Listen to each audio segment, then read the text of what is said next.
कुंडली कवरदे हरी विठ्ठल श्री ज्ञानदेव तुकाराम. राम कृष्ण हरी राम कृष्ण हरी. ओम भूर्भुवस्वः.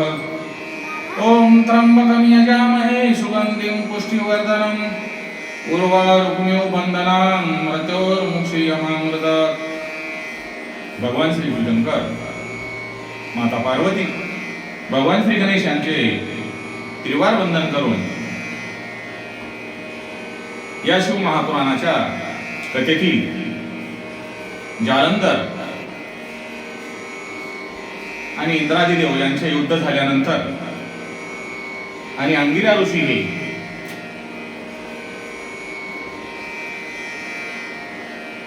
देवांना जिवंत करण्यात अक्षम्य झाल्यामुळे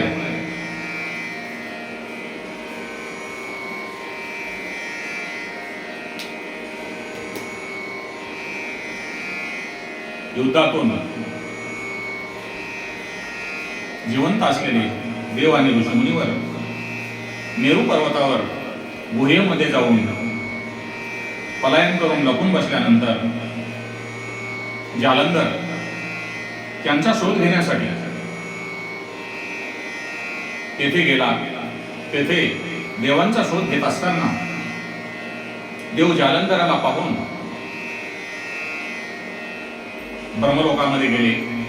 ब्रह्मदेव तेथून जालंधरास तह देण्यासाठी सर्व देवांना घेऊन वैकुंठामध्ये भगवान श्रीहरी यांच्याकडे जाऊन भगवान श्रीहरी यांना सर्व देवांनी आणि ब्रह्मदेवांनी नमस्कार करून, हे ऋषिकेश, आपण मत्स्यावतार घेऊन वेदांचा उद्धार केला, सत्यव्रत राजाला प्रलय काला विहार करवला, समुद्र मंथनाच्या वेळी कुर्मरूप घेऊन मंदार पर्वताला पाठीवर धारण केले, तुम्हाला नमस्कार असो. हे श्रीहरी,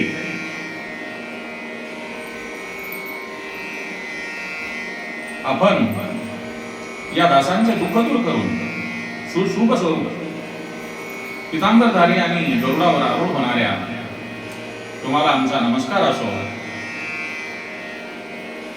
हे भगवान,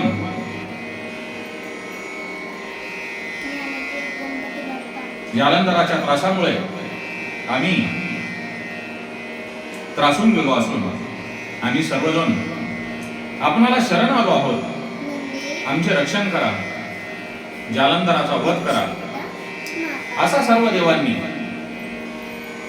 बोलल्यानंतर भगवान श्रीहरी यांना सर्व देवांची दया आली आणि ते सर्व देवांना सांगतात की देवांनो, काळजी करू नका, मी आताच जाऊन जालंधराचा वध करतो, तुमच्या क्लेशाचे निवारण करतो. असा आश्वासन आणि धीर देवांना दिल्यानंतर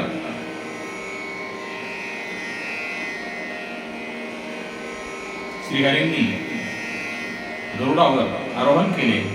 तेव्हा आपला प्रियपती युद्धाला निघालेला आहे, हे सागर कन्या लक्ष्मीच्या डोळ्यामध्ये पाणी आले. ती म्हणाली, हे नाथ, जालंधर माझा भाऊ आहे, तुमचे माझ्यावर प्रेम असेल तर माझ्या भावाला युद्धामध्ये मारू नका. साहजिक आहे बाबांनो, कोणतीही बहीण आपल्या भावाचा आपल्या डोळ्यासमोर वध होत असताना, त्या स्मरण येत असताना कसे पाहू शकेल. त्यावेळी भगवान श्री हरींनी आपली पत्नी लक्ष्मी तिला धीर दिला आणि, हे प्रिये, तू काळजी करू नकोस, मी जालंधरा याला माझा पराक्रम दाखवीन. देव मोठ्या आशेने माझ्याकडे आलेले आहेत, त्यांना मी टाळू शकत नाही. जालंधर हा रुद्रापासून तयार झालेला आहे आणि ब्रह्माजींनी त्यांना वरदान दिलेले आहे. शिवाय तुझ्या भावनाही जपायच्या आहेत, म्हणून मी माझ्या हाताने त्यास मारणार नाही. हे ऐकून श्रीहरी यांची पत्नी आणि दैत्यराज जालंधर यांची बहीण माता लक्ष्मी तिचे समाधान झाले. त्यानंतर भगवान श्रीहरी शंखचक्र गदा पद्म धारण केलेल्या अशा अवस्थेत त्यांनी गरुडावर बसून युद्धभूमीवर प्रस्थान केले. सर्व देव त्यांच्याबरोबर युद्धासाठी निघालेले आहेत.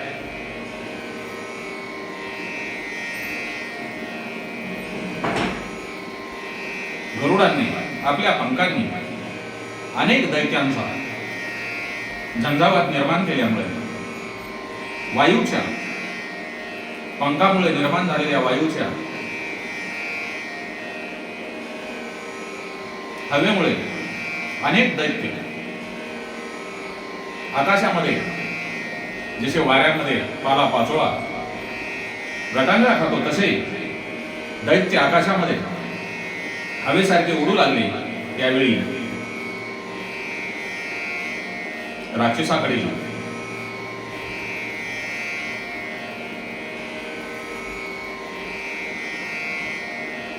सैनिक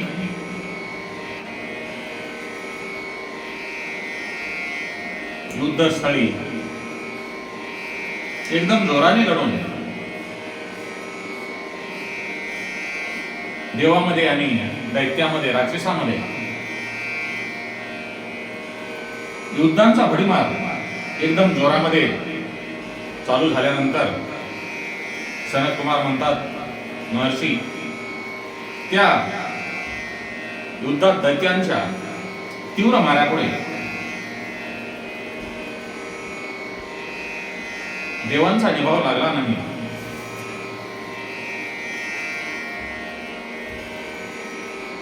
ते व्याकुळ होऊन पळत असताना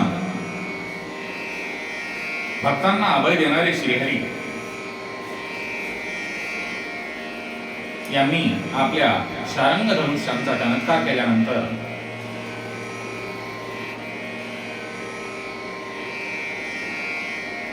त्यांच्या शरवर्षावाने जालंधराकडे हजारो दैत्यांना भगवान श्रीहरी यांनी कंठस्नान म्हणजे युद्धभूमीवर मरण पत्करावे लागले. अशा प्रकारे भगवान श्रीहरी यांचे जालंधराशी बराच वेळ युद्ध करूनही तो हार पत्करत नाही याचे भगवान श्रीहरी यांना नवल वाटले आणि त्यांना थोडासा थकवा जाणवला आणि युद्ध थांबण्याची परिस्थिती दिसत नसल्यामुळे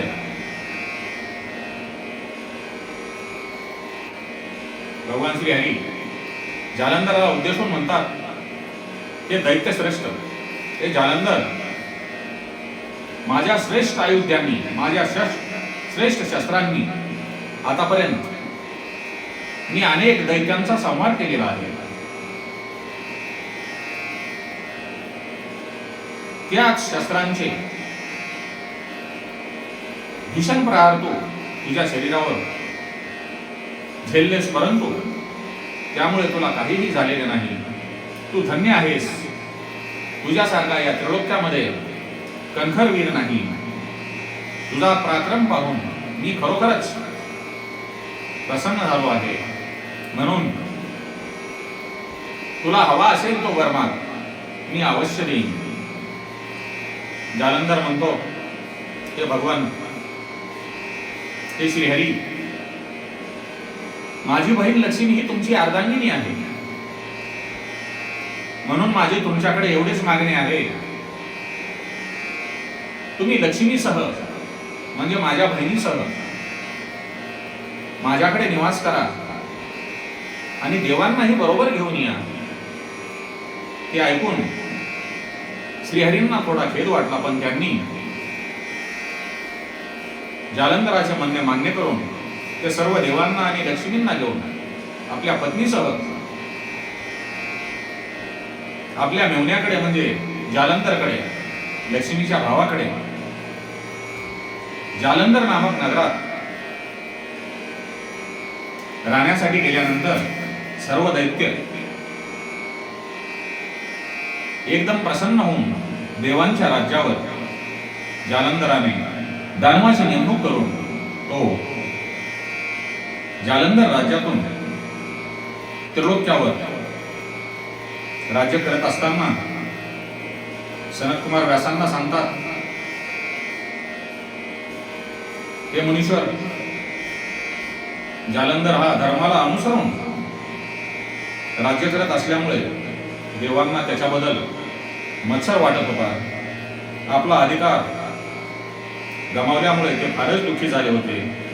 मला सांगा, आपल्या हातातली सत्ता दुसऱ्याकडे गेली तर लोकांना झोप येत नाही.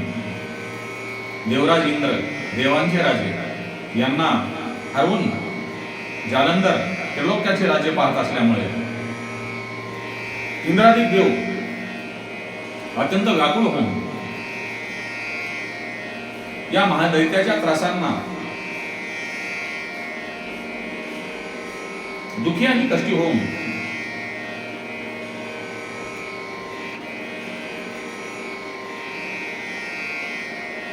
या दैत्यांचे काहीतरी करा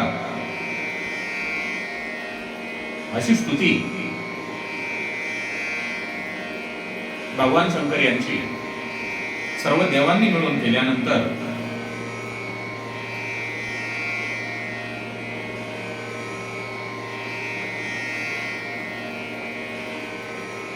भगवान शंकर म्हणतात, दैत्य राजाने तुम्हाला तुमच्या स्थानापासून भ्रष्ट केलेले आहे. तुम्हाला याचे फार दुःख झाले असून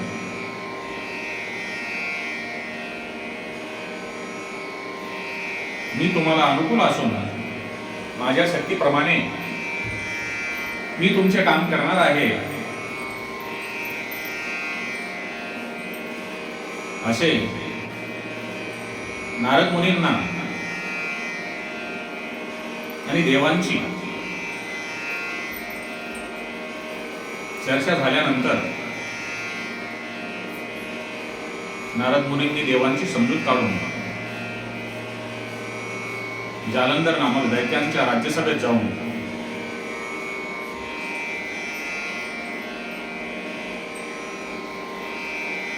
बसल्यानंतर दैत्यराज जालंधरांनी नारद मुनींचे यथाविधी सत्कार करून, मुनिराज, तुम्ही येथे माझे घर पवित्र केले आहे.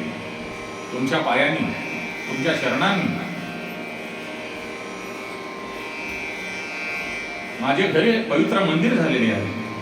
मी तुमची काय सेवा करू की मी त्रिलोक्यामध्ये संचार करता. येथे येताना एखादी विशेष गोष्टी पाहिली असल्यास कृपा करून सांगा. तेव्हा नारद म्हणतात, हे दैत्य श्रेष्ठ जालंधरा, हे महाराज, तू धन्य आहेस, लोकांचा अधिपती आहेस, दिव्य रत्नांचा भोक्ता आहेस. हे महत्भाग्य तुझ्यासारख्या पराक्रमी व सामर्थ्यवान पुरुषांनाच लाभते. मी येथे येण्यापूर्वी सहजच कैलास पर्वतावर गेलो होतो. तेथे सहस्र योजन विस्तारांची कल्पवृक्षाची वने आहेत, शेकडो कामधेनू आहेत.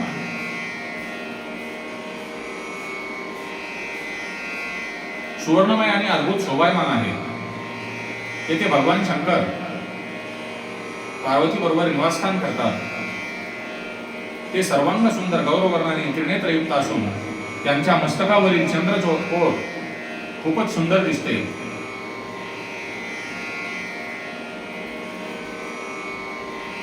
तेवढ्यात मला तुझे स्मरण झाले म्हणून तुझी ऐश्वर्य आणि समृद्धी पाहण्यासाठी मी येथे आलो आहे.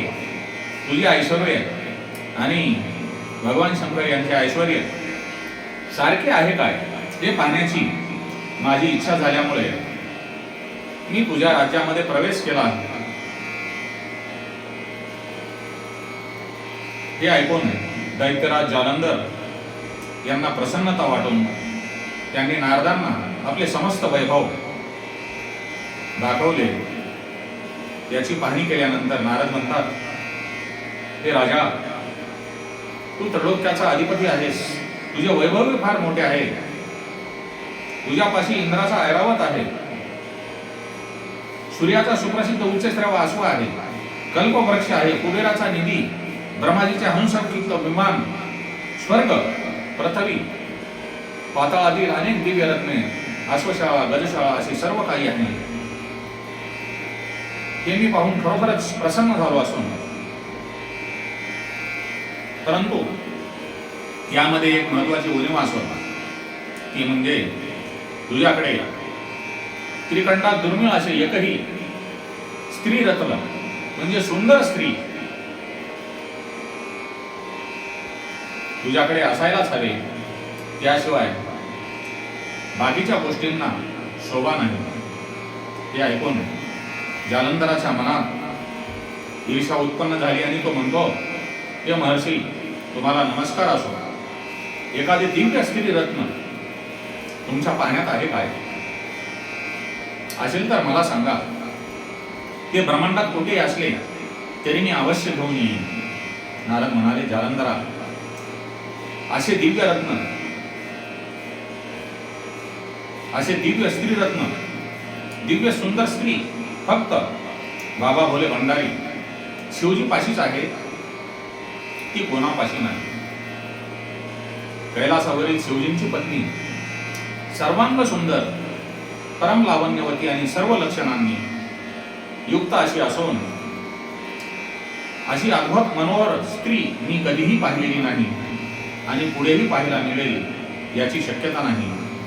महायोगी सुद्धा मोहित होती अशी तिचे रूप असून तेच खरे स्त्री रत्न, जिच्या सौंदर्य सागरात बुडून गेल्यामुळे ब्रह्मदेव गलित ध्येय झाले. जिने परम विरक्त आणि कामाचा शत्रू असलेल्या आत्माराम शिवजींनाही वशीभूत केले. त्या सौंदर्यवतीची कोणाशी तुलना करणार? असे स्त्री रत्न शिवजीकडेच आहे म्हणून तेच खऱ्या अर्थाने वैभव संपन्न आहे असे मला वाटते. जालंधरा, असे स्त्री रत्न तुझ्याजवळ आल्यावर जे वैभव प्राप्त होईल ते खरे वैभव. नारदांनी कळ फिरवून जालंधराची मतिभ्रष्ट करण्याचा प्रयत्न केला आणि जी जगन्माता, जी जे बाबा भोले भंडारी, आदिमाया शक्ती, माता पार्वती, हिच्याबद्दल जालंधराच्या मनामध्ये द्वेष आणि कामाची भावना भरवून देव कार्य कसे सुरळीत होईल यासाठी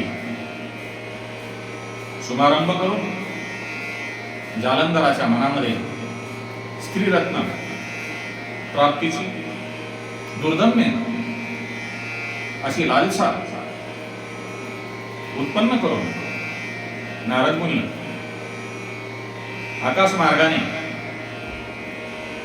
निघून गेल्यानंतर पुढे व्यास सांगतात, सनत कुमारजी, देवर्षी नारदांनी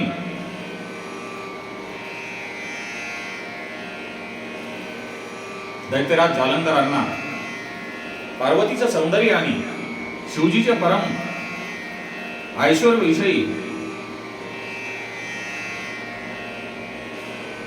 माहिती सांगितल्यानंतर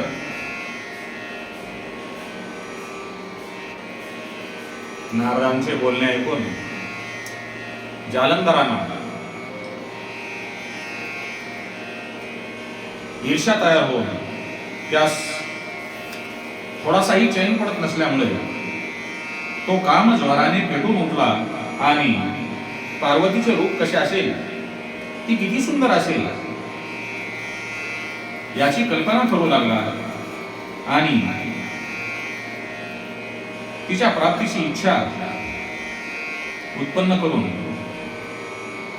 तो आपला राहू नामक दूताला पाचारण करून सांगतो, हे सिंहिका पुत्रा, तू महापंडित आहेस, सर्व प्रकारची कार्य चतुराईने सिद्ध करणारा असून तू कैलास पर्वतावर जा. तेथे एक शंभू नावाचा जठाधारी तपस्वी आहे. तो जितेंद्रिय आहे, परमविरक्त आहे. तो सर्वांगाला भस्म चर्चून बसतो. त्याची पत्नी त्रिभुवन सुंदरी आहे, श्रेष्ठ त्रिलोक्यामध्ये असे स्त्रीरत्न आहे. तू त्यांच्याकडे जाऊन त्यांना माझा निरोप सांग. हे योगीराज, तू वनामध्ये राहतोस. तू भूत प्रेत पिशाच्याकडून सेवा करून घेतोस. तुला स्त्रीरत्न काय करावयाचे आहे? मी त्रिभुवनाचा स्वामी आहे, दिव्य रत्नाचा भोक्ता असून माझ्यासारखा रत्नभोगी असताना तू हे स्त्रीरत्न आपल्याजवळ ठेवणे योग्य नाही. म्हणून तुझ्या पत्नीला माझ्या स्वाधीन कर. इंद्राचा ऐरावत, सूर्याचा उच्चश्रवा, अश्वत, परिजात वृक्ष, ब्रह्मदेवाचे हंसयुक्त महादिव्य विमान, कुबेराचा महापद्म निधी, वरुणाचे सुवर्णाचा वर्षाव करणारे छत्र व पास, कधीही न कोमेजणारी इंद्रकिल्ली नामक कमळाची माळ, ही सर्व रत्ने माझ्यापाशी आहेत. म्हणून तुझ्यापाशी असलेले श्रेष्ठ स्त्री रत्नही तू मला देऊन टाक. दूता, तू लवकर जा आणि हा निरोप त्या तपस्वी जटाधारी शंभू यांना सांग. जालंधराच्या आज्ञेनुसार राहू त्वरेने कैलासावर गेला. नंदीने त्याला शिवजीच्या सभेमध्ये जाऊ दिले नाही. राहूने त्या उग्र सभेत प्रवेश करून सर्वांगी भस्म चर्चिलेल्या परम तेजस्वी शिवजींना पाहून त्याला मोठे आश्चर्य वाटले. त्यांनी दिव्य आभूषणे धारण केलेली असल्यामुळे त्यांच्या समोर उभा राहून तो म्हणतो,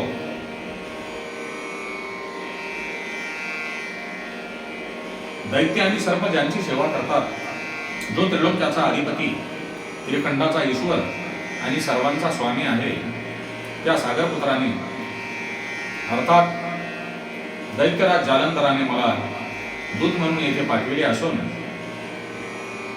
माझा स्वामी फार बलवान आहे, देवासाठी काळा समान आहे, त्यांचा प्रभाव फार मोठा आहे. त्यांच्यापाशी त्रिभुवनातील श्रेष्ठ रत्ने असून हे महादेव, तुम्ही संसारामध्ये राहता. तुमच्या पाशी हे स्त्रीरत्न आहे. हिमालयाची कन्या पार्वती ही तुमची पत्नी आहे. ती त्रिभुवनातील सौंदर्य सम्राज्ञी आहे. ते श्रेष्ठ स्त्रीरत्न तुम्ही भिक्षावर्तीने जगता म्हणून तुमच्याकडे हे रत्न माझ्याकडेच असायला हवे. तुम्ही माझे प्रजाजन आहात आणि राजाला सुख देणे हे प्रजेचे कर्तव्य आहे. त्या कर्तव्याचे पालन करा. पार्वतीचे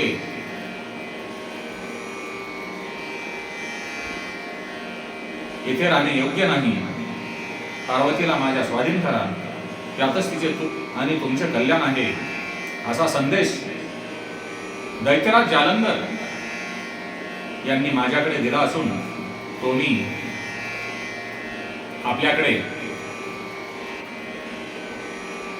पूर्णपणे सांगितलं असून हा निरोप राहूने भगवान शंकर यांना कळवल्यानंतर त्यांच्या धूम्रमध्यातून वज्रासमान प्रचंड कडकडाट करत एक भयंकर पुरुष उत्पन्न झाला. त्याचे मुख सिंहासारखे होते, त्याची जीभ बाहेर लवलवत होती, त्याचे डोळे, केस, महाकाय भाऊ, ताडासारखे पाय असलेला आणि काष्टवत शरीर असलेला तो पुरुष दुसरा नरसिंहच तो राहूला खाण्यासाठी अंगावर धावून गेला. ते प्राणसंकट पाहून राहू जोराने गयावया करत असताना तो महादेवांना म्हणतो, हे देवा, मी तुम्हाला शरण आलेलो आहे. तुम्ही शूर आणि असुर या दोघांनाही बंदी आहात. हा तुमचा सेवक फार भयंकर आहे. तो माझ्यासारख्या गरीब ब्राह्मणाला खाण्यासाठी फार उत्सुक झालेला आहे. त्याला आवरून माझ्या प्राणांचे रक्षण करा. दूतांची दिनवचने ऐकून शिवजींनी ते आता विकराळ पुरुषाला म्हणाले, हे गण श्रेष्ठा, राहू नावाचा हा दूत ब्राह्मण आहे. हा मला शरण आलेला असून याचे रक्षण करावयास पाहिजे. त्याच्या आज्ञेनुसार त्या गणाने मला सोडून दिले. तो आकाश मार्गाने निघून गेल्यानंतर तो गण शिवजींना म्हणाला, हे महाप्रभू, तुमच्या सांगण्यावरून मी माझे भक्ष सोडून दिले, पण मला फार भूक लागली आहे. मी काय खाऊ? त्यावर शिवजी म्हणतात, तुला भूक असह्य होत असेल तर स्वतःचे मांस खा. त्याप्रमाणे तो आपले अंगावरचे मांस खाऊ लागला. शेवटी त्याचे डोके शिल्लक राहिले. हे त्याचे भीमकर्म पाहून शिवजींना फार आश्चर्य वाटले. ते म्हणाले, महागणा, तू माझी आज्ञा अत्यंत तंतोतंत पाळलीस. तू खरोखर धन्य आहेस. मी तुझ्यावर प्रसन्न असून तू कीर्तिमुख म्हणून प्रकट होशील आणि कीर्तिमुख या नावाने प्रख्यात झाल्यानंतर माझा द्वारपाल म्हणून राहशील. तू दुष्टांना भयभीत करशील. तू मला नेहमी प्रिय असशील. माझी पूजा करताना जेथे कोठेही, शिव मंदिरात असो कोठेही असो, माझी पूजा करत असताना माझे गणही तुझाही पूजा करतील. जे तुझी पूजा करणार नाही, तुला मान देणार नाही, ते मला कधीही प्रिय होणार नाही. शिवजींच्या वरदानाने त्या पुरुषाला अगदी कृत्याकृत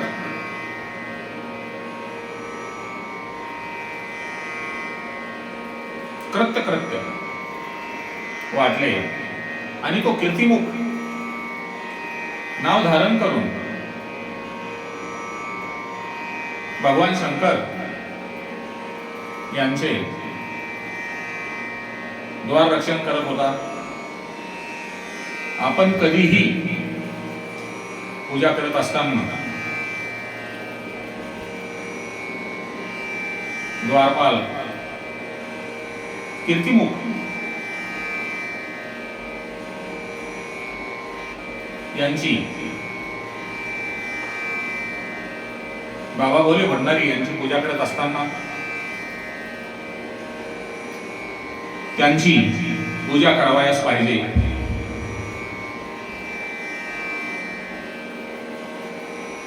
व्यासजी सांगतात,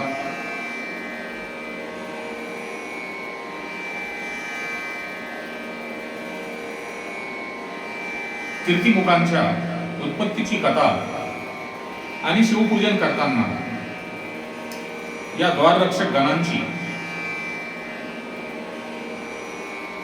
विशेषत्वाने आपण जर नाही पूजा केली तर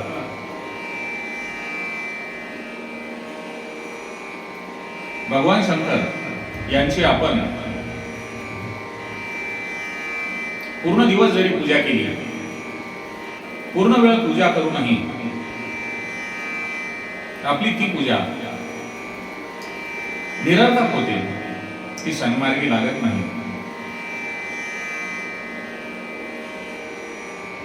असे कीर्तिमुख यास बाबा भोले भंडारी, भगवान शंकर यांनी वरदान दिलेले आहे. पुढील भागामध्ये आपण शिवगणांचे असुरांशी युद्ध कसे झाले या बाबतीत प्रकाश टाकणार आहोत. आता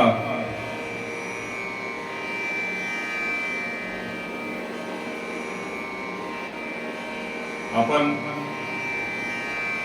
ओम नमः शिवाय या मंत्राचा 2 मिनिट जप करू. बंद.